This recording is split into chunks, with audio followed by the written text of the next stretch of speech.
Good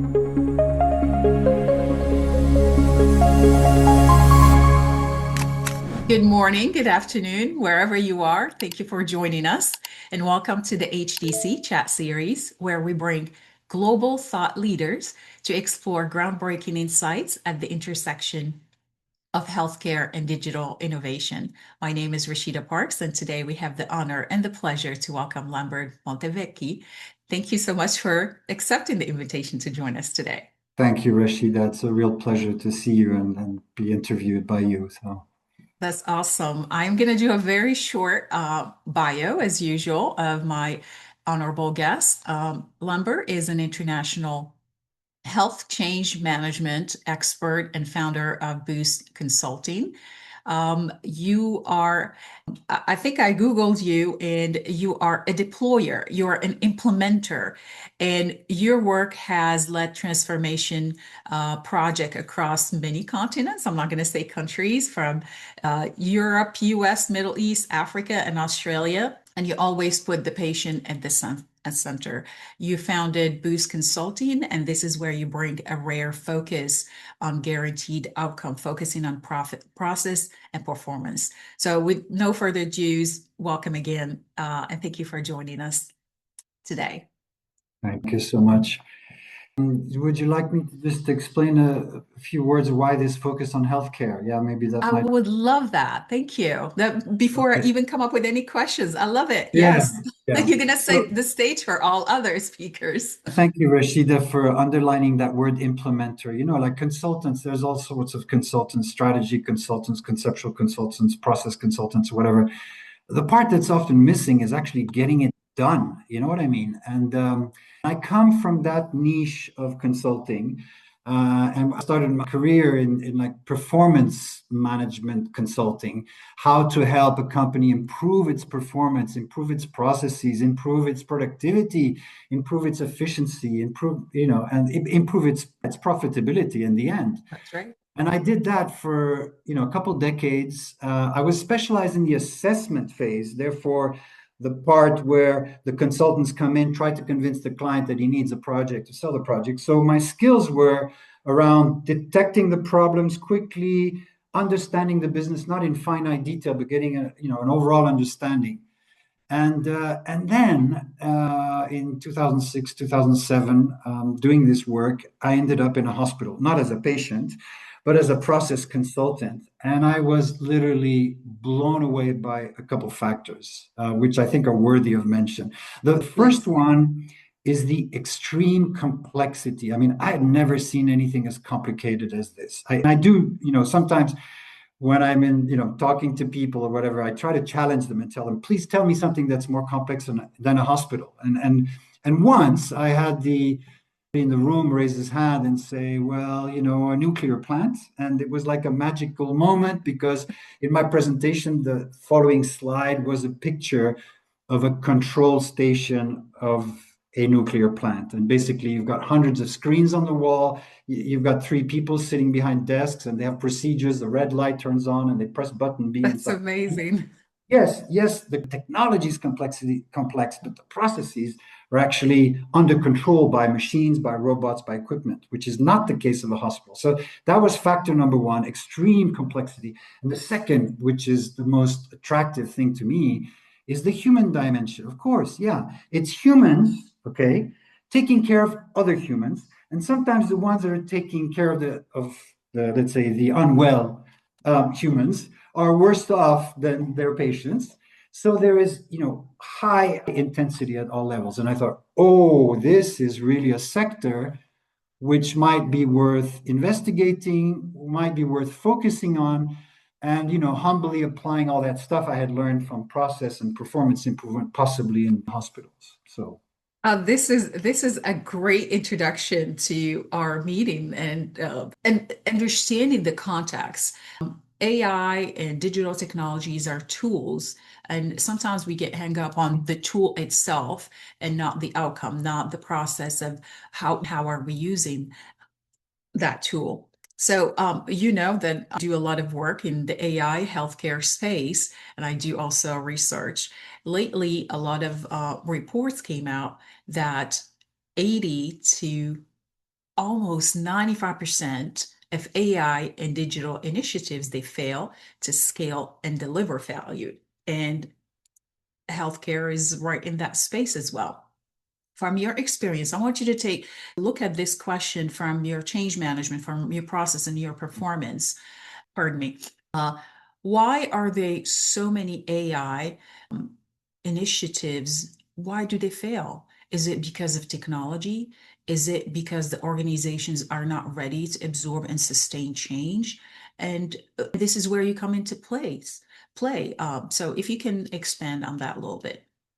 Not Yeah, that I've sure. provided you any report, but based on your experiences. Yeah, so what I'd like to say, first of all, is that list that we can Google right now of why projects fail is truly a gem. And I encourage anyone, even if you're like, you have a project to build a shack in your backyard or something, look at that list. Look at that list. It's incredible. It says, the scope is not well defined. The objectives are not well defined. There's not enough money. There's not enough resource planning. There's not enough support from top management or whatever. So that's probably one of the reasons these projects are failing. They're falling into those traps. They've not allocated enough time. So we're now talking about healthcare. So you're in hospitals. There's a million things going on. It's a 24-hour, 7x7 business. You're adding a technology project that they have to do and they don't want to be doing it because it's not solving any of the problems and stuff. So that list is really a gold mine. The second thing is that because you're asking me to interpret that high percentage of failures, I think most of the time, and please don't take this as a provocation or something, I'm just trying to speak from my heart, they don't need it. Now let me explain what I mean by that. Yeah, that's very uh, provocative. Yeah. yeah, they don't need it.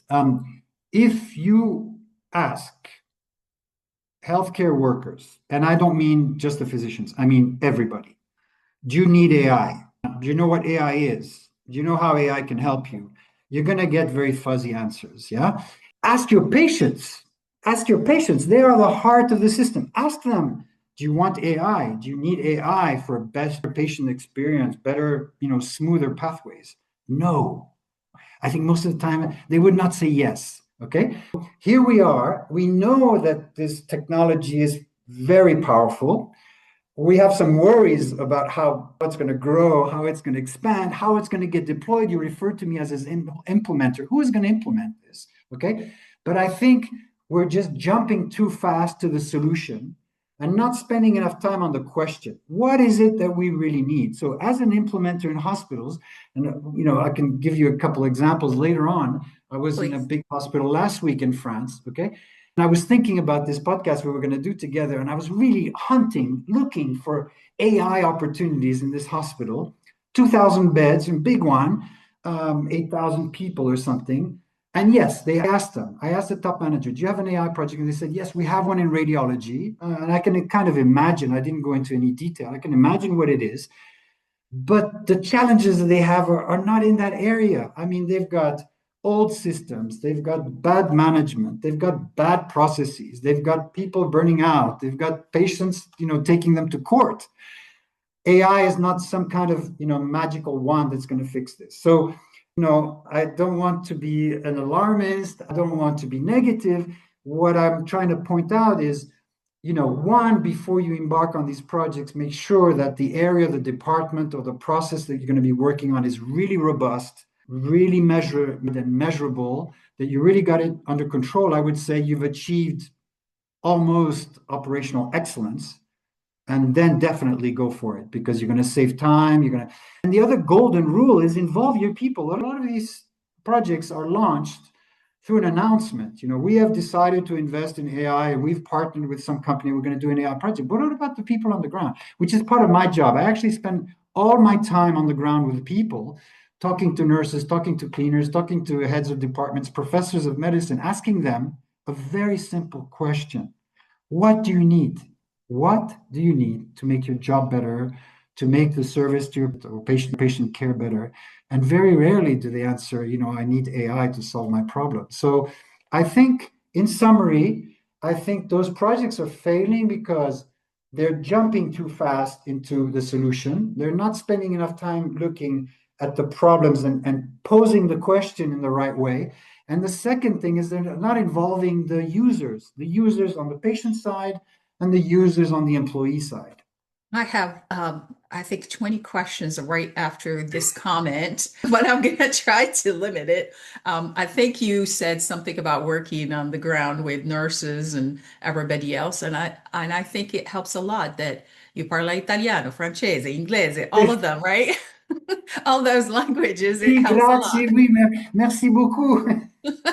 De rien, mon cher ami. Donc, we're going to switch back to English for our audience.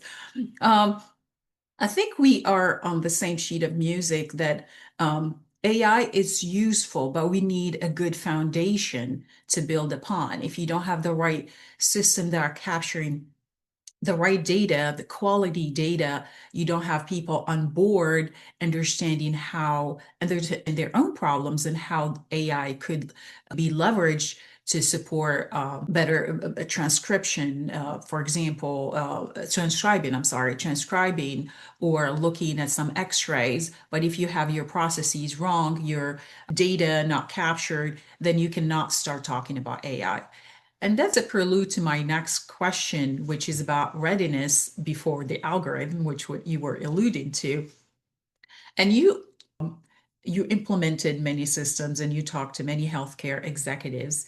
What is your what is your word of wisdom when says we need AI? What is the first three change management questions you would force them to answer before working with them, before approving any technology investment? That's wonderful. That's a follow-up to what you just said.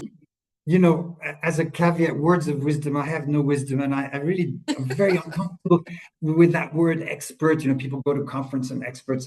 Well, yeah, we want the credibility, so we say we're experts, but I honestly, You're just very no, no, humble. no, I've seen you in action. it's not humility. It's not humility. It's a fact. I mean, I'm not an expert. I have an overall experience of certain things, and we're just here to share it. But again, Thank you. we need AI. The first thing that I've noticed, and I do try when I'm on a project in a hospital, because I work only in hospitals, clinic, private or public, doesn't really matter, but I'm on healthcare delivery, is I've noticed, and it's not their fault, I don't want to accuse them. I've noticed that the top executives are not on the ground. They're not in the field. So I don't know how it is in the US. I know Americans have American top management can be quite pragmatic compared to European and in other nations where the top manager has a secretary, an assistant, he's in his office, has a load of meetings, he's running the hospital, and he basically doesn't know what's going on. He or she might receive reports. So the first thing was that we need AI. Well, first of all, go on the ground, take a walk, go and say hello, go into the departments. That's what I do all the time. So it's easy for me because by doing that, you may even come to the conclusion that maybe you don't need AI. Maybe you just need to talk to your people. You need richer interactions between your people, between the different professions. We're talking about nurses before, male or female, doesn't matter. Nurses. I mean, that profession is at the heart. It really is. I mean, of course, the cleaners count too. You know what I like to say? We started off by talking about the complexity. Imagine an elevator breaks down in a hospital. It's catastrophic. Elevator breaks down in a bank, breaks down. So what? People are going to get some exercise. Each little detail is fundamental, right? The cleanliness is not done well. There's going to be an infection. The patient could potentially get very ill and possibly even die. Okay? These things are exponential. So the top management is aware of all this, but they're too disconnected from the ground. So, my first takeaway is go on the ground. The second one is super obvious, and a lot of hospitals, to be fair, are doing it, which is engage the patients. So what do I mean by that? Today, everywhere around the world, you go to a toilet, and often, always, there's like, a little smiley button, and you say, are you happy with the cleanliness of the toilet? Okay. Now in patient management, we have proms. I don't know if our audience knows what that is. These are patient-reported experiences and patient-reported outcomes. This is really groundbreaking. We're asking the patient, does he feel cured or not? Is his disease over? Is he feeling good? We've never done this before. It's the doctors who decide, yeah, you're okay now. You can go back home. We're asking the patients about their experience. Did they wait too long? What's their level of anxiety? Was the personnel nice to them? And top management of hospitals need to take this on board. And I've been reading, I haven't been back to the States for a while. I've been reading a lot of the literature, current literature, even scientific literature on these topics around PX, patient experience. And that is a way forward, because by doing that, earlier we said, ask the question properly, don't rush to the solution. By drawing from those sources of information, by taking tours on the ground, by talking to the patient, doing surveys, whatever it is, you are able to ask the question in a more pertinent way, and therefore then think about the solution. And the solution might be AI. Why not? So you talked about the prems and the proms, and thank you for providing a short explanation. Our audience may or may not be familiar with it, depends on who is listening.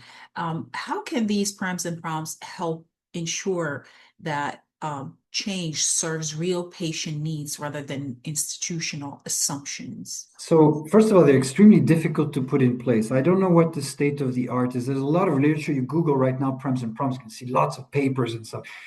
From my modest experience in the last couple of years, going to hospitals, including leading hospitals in Europe, for example, I don't see a lot of that. So we've got a lot of work to do, because one, you need to have a system in place to collect all this.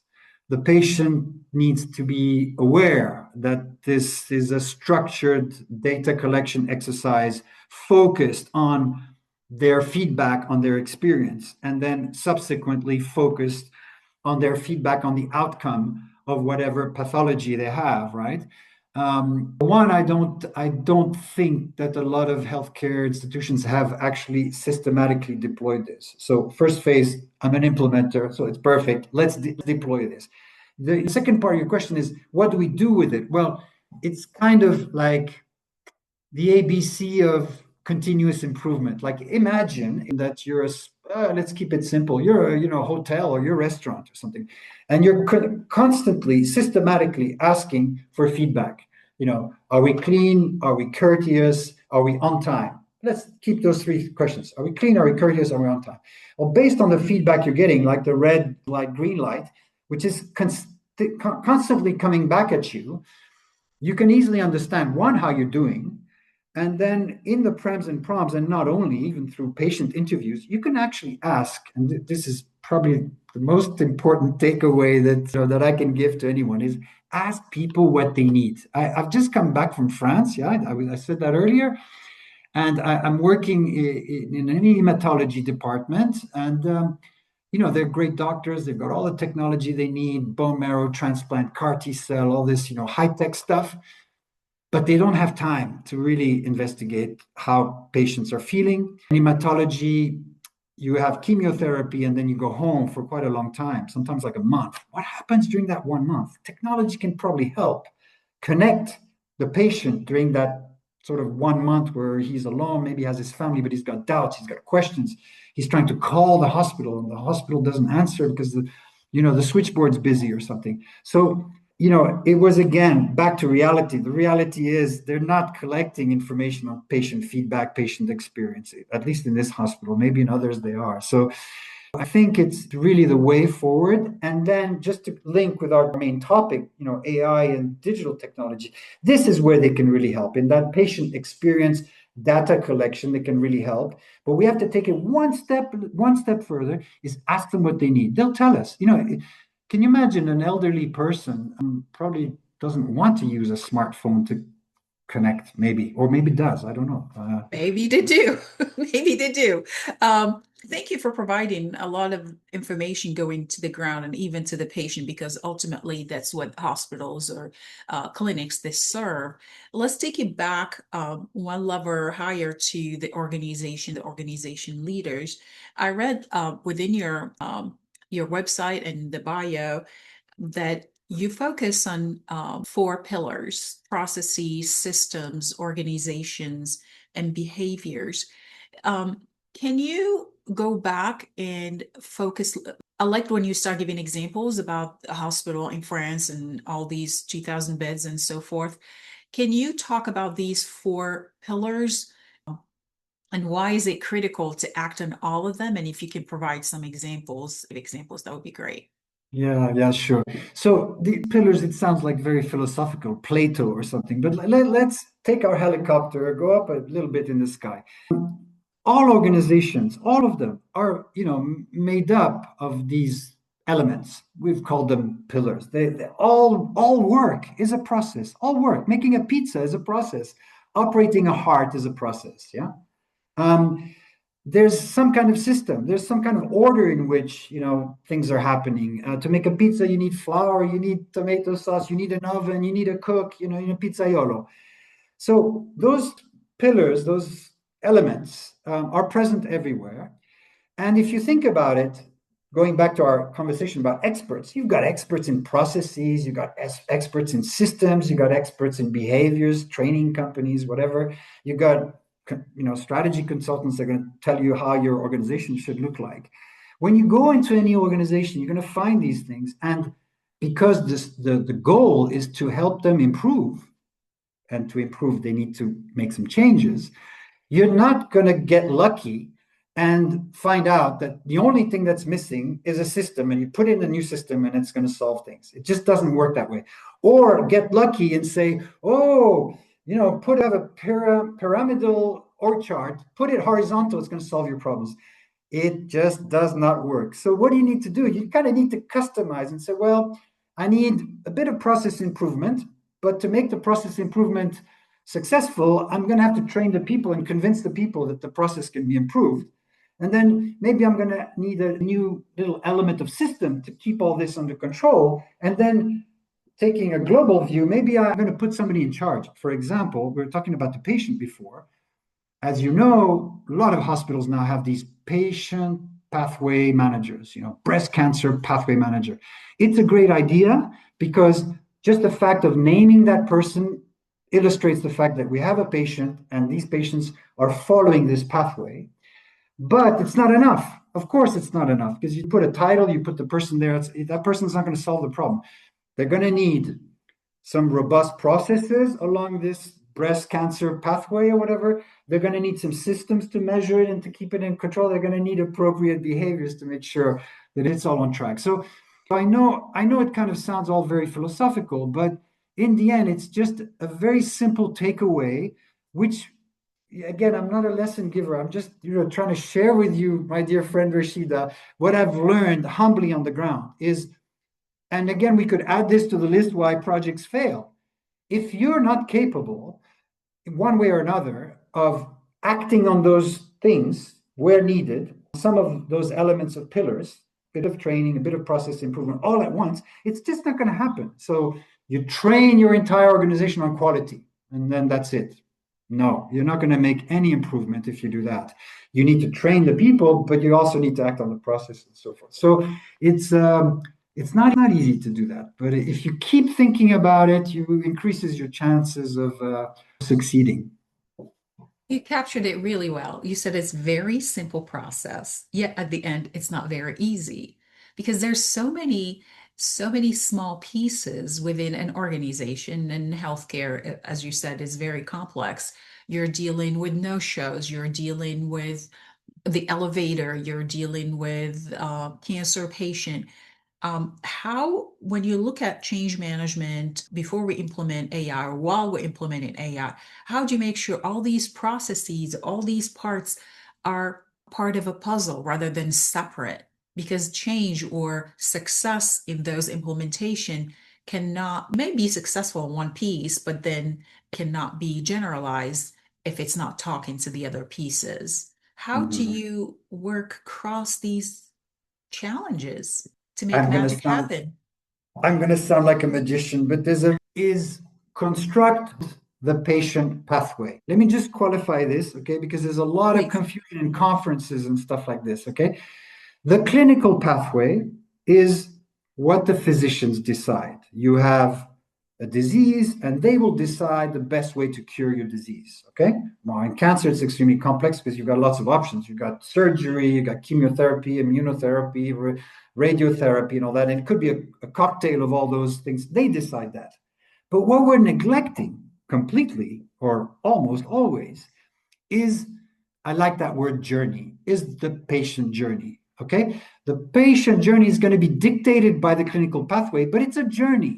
So let me explain when I say it's very easy. Let's map out this journey. In every hospital, every clinic I go to, when I undergo this work, I undertake this work of mapping out the patient journey. What strikes me and them, and I say them, it's all the people I work with, is the fact that the journey starts way before the patient arrives at the hospital. Let me give an example. Hematology again. Hematology starts with a symptom. You're tired, you're tired. And then you think, oh, maybe I should go to the GP. You go to the GP and you tell the GP, I'm tired. And he says, oh, let's do a blood test. You do the blood test is not good. And he addresses you to a hospital. So that journey includes a lot of things. How did you get your appointment? Where do you park? How do you get into the building? How do you find the hematology department? Who greets you when you get to the hematology department? What have you understood about the illness? What are they going to do with you? How long is it going to take? This is the journey. So the answer to the question, put all the pieces together, is you map out this journey. I like to do this in a very old-fashioned medieval way. I map it out on paper. I don't do it on Microsoft Project. Hospitals don't have conference rooms, don't have screens, don't have anything. I put it on a big brown paper, wrapping paper. I put it in the corridor. I map it with Post-its and stuff, and I build it together with them. And this is where you glue all the pieces together. One, everyone, including myself as a service provider, we all look at this and say, oh my God, number one, complexity. Two, where do I fit? And it's fascinating. Everyone looks at this thing. I'll send pictures, or maybe we can post a picture on this video. Please, I would love that. And they want to know where they are, which is human. We all want to know where we fit. So they'll go, oh, right, I'm right here. But by doing that, they also see how wide it is. And they see all the interactions and they start thinking about all the interactions. And again, one thing we didn't say about the complexity of hospitals and healthcare is the interactions. The surgeon, again, behavior, perfection could be the best, but he depends on all the interactions of all the other departments. So by doing that, you really put all the pieces together, which is what you were saying, bring the common vision. It allows people to position themselves to understand where they fit, which is always, very useful.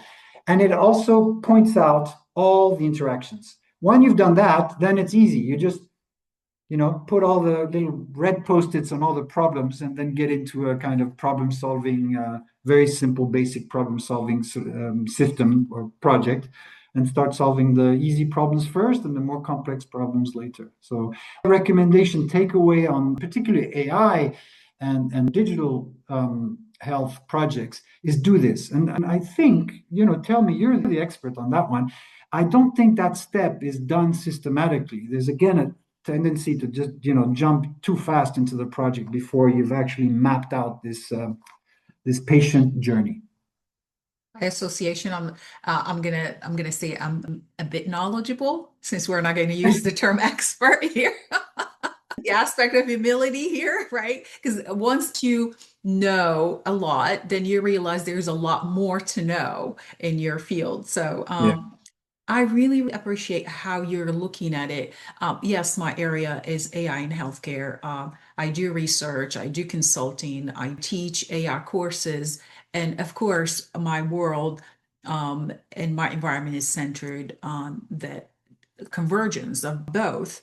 And you're providing us really complete, I won't say complete perspective, but an extremely complementary perspective into AI focus, from AI focus to what is the goal? What are we trying to do? And then let's add AI if it makes sense. If it doesn't make sense, then let's not do it. But if it does, we can pinpoint exactly which segment, is it the entire hospital or just one division, one entity that could leverage it. And then even afterwards, that's my understanding. Please correct me. My understanding is before, during, and after the process remains, and technology could be part of it, all of it, or none of it.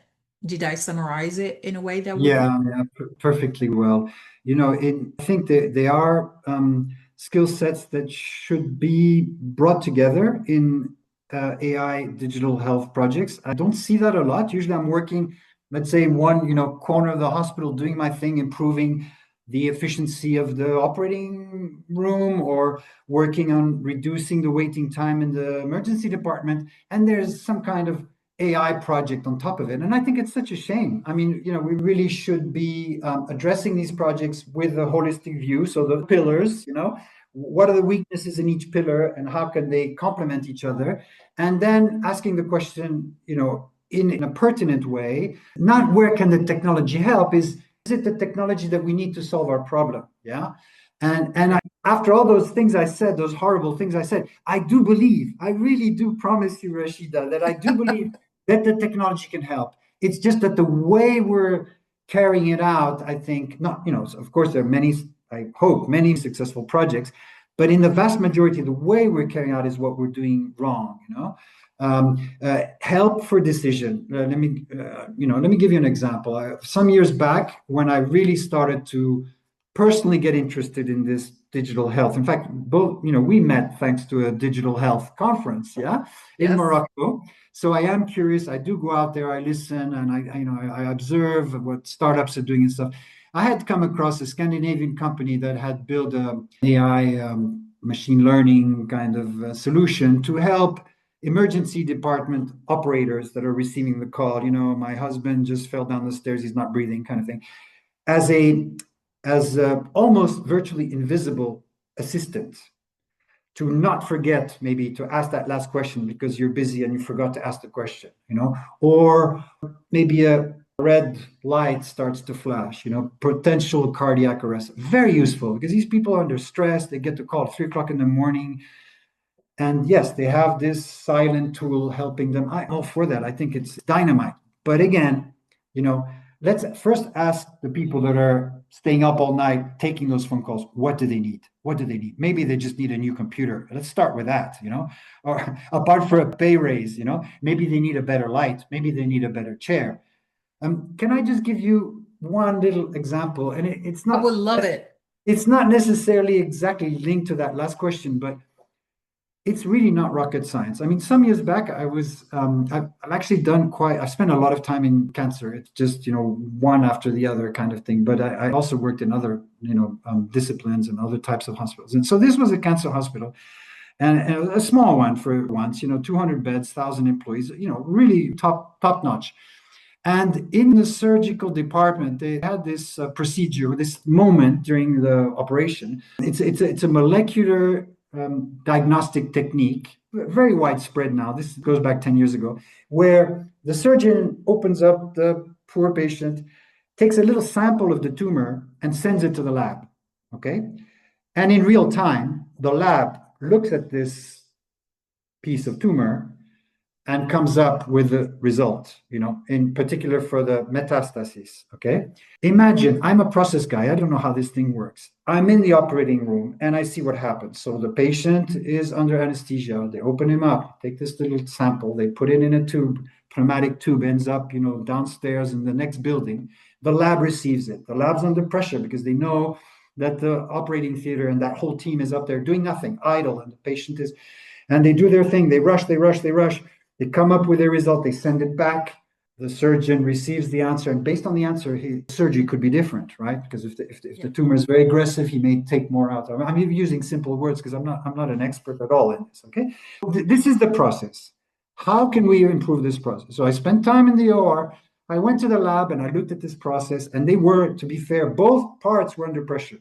The OR waiting and the lab trying to do the best they could, and it went on for a while. And I was thinking, I'm supposed to be the process guy. What can I do to improve this? And you know what? And I'm intrigued. you're not allowed to laugh, but I thought about it and I proposed that the lab come to the OR, actually physically come to the OR and visit the OR. And you know what? They had never done it. And I proposed that the OR team go down to the lab. And you know what? They hadn't never done it either. They had taken coffees and stuff, but they never really looked at it. So the OR understood the high intensity, high process, and extremely complex technology behind this OSNA practice. And inversely, the lab understood that every second counts because the patient is there, the team is waiting. The mere fact, and we're talking before about the brown paper and the pathway and the interfaces, the mere fact of bringing these professions and these people together, understanding their limitations, their problems, their issues, their constraints, practically solved most of it. Not all of it, not all of it, but some of it. So going back after this little story, how does this story link to AI? Well, I would first do this, something as elementary as that, get people to know each other and understand their constraints. And then when they've done that, have them decide. And somebody will raise their finger and say, well, you know what? There's a AI tool that can help us doing the OSNA diagnostic test in the lab or something. Or the surgical team or the OR team may come up with, a way to better plan those specific types of surgeries where that patient's going to be waiting 10 minutes or something. Maybe do something else during those 10 minutes. I don't know. I don't know. It's just a bunch of ideas, but that would be maybe the simple takeaway. Thank you. Thank you. I love it. I love it when you share examples because it puts it in perspective. It makes it real and it makes the impact.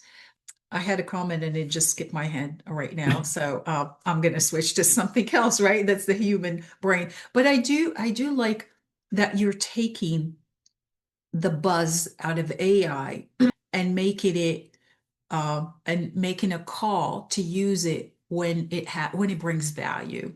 I really like this message that yes, let's be open to AI, but let's make sure it is relevant. It's going to bring value to the patient, is going to bring value to the operations and processes, is going to bring monetary value as well. So I really like how you're framing leveraging digital technologies in healthcare and associate that with value. My last question, I know I'm abusing your time. I told you 30, 45 minutes and it's been lasting more than that. Um, It's my fault. I'm talking too much. uh, and we're talking only in English, right? If we switch to others, it will be 3 hour talk. But we have to attend to other audiences, right? What is the elephant in the room in healthcare? And what are the issues that everyone, whether it's the regular providers or the executives, they sense, but few are willing to name openly? I'm talking about worries. I I know think I'll for stop. me, I'll stop asking questions after this, maybe. no, it's a nice way to end a beautiful question. I mean, it's a huge responsibility on my shoulders because I'm not running a hospital. I have the easy job. I help people solve their problems on the ground. But I think, we started off this conversation talking about the complexity. Yeah. And of course, the people working in there from top management all the way down are somewhat aware of that complexity, but not enough, in my opinion. Not enough. They kind of say, well, it's business as usual. It's a hospital, right? The elephant in the room, I think, is very simple. If we agree that it's very complex, the margin for improvement is therefore exponentially important, right? If an industry, let's take an example, textile or something, it's just automatic, runs, never breaks down, 365, no employees, it's all robots making thread for our sweaters or whatever. That industry is extremely efficient. It's at 98%. Healthcare is not. Healthcare is at 50%. Healthcare is at 60%. I don't know where it is. Depends where in the world, depends what type of hospital, depends what type of management, what type of processes, what type of country, whatever. But let's say 75, just to throw a number. That means that you've got 25% opportunity to improve. Now, let's take that 75 for granted. 25% improvement potential. Is that 25% going to be harnessed by AI? No, no. Go for the 80, go for the 85, reach the 90. And when you've reached the 90, so the elephant in the room is invest in management, invest in process improvement, work with your people on fixing the problems. Once you think, you feel, your own people are telling you, we are well organized, we have a robust organization, invest in technology and digital health and all those things. But don't do it the other way around, because if The complexity is very high. The opportunity to improve is therefore very high. The risk of implementing something new on something complex is very high as well. So maybe this is a way to loop in with our high percent of failure. If you're implementing a technology project in a very highly efficient organization, maybe the percent of failure will go down significantly because you're limiting your risk. Your organization is robust, it's carried out projects, it knows how to work together, it's consistent, it's robust, it's repetitive, and you're just bringing in something nice that's going to make it better and faster. And then one last thing, because we've reached the hour, I'm sorry, is the potential for simplifying the administrative burden of healthcare, which is enormous. I've read all those studies on doctors spending 2 hours a day on their laptops using passwords and connecting from one system to the next is enormous. And this is a way to, I think, conquer the hearts of the healthcare workers, is use robots, use technology, use algorithms to simplify this and outsource it to the algorithm and get them to focus on why they spent 10 years, at medical school to take care of their patients. I think that's a nice ending. That is beautiful. I don't think I have any words then. Now I understand why you're an international, well sought after implementer, deployer of improving processes and performance. There is no doubt just after this small conversation and put in everything. I can't even summarize it because you just did. And I really thank you for the input. Everybody in healthcare, including our students, are very grateful of the added value that you brought today. Thank you, Lambert. Merci Thank you beaucoup. so much, Rachida. Grazie. Hope to see you soon. Arrivederci. A Bye. presto. A presto. Bye. Disclaimer: the views and opinions expressed in this podcast are those of the presenter and do not necessarily reflect the views or positions of the organization or entity represented by the presenter.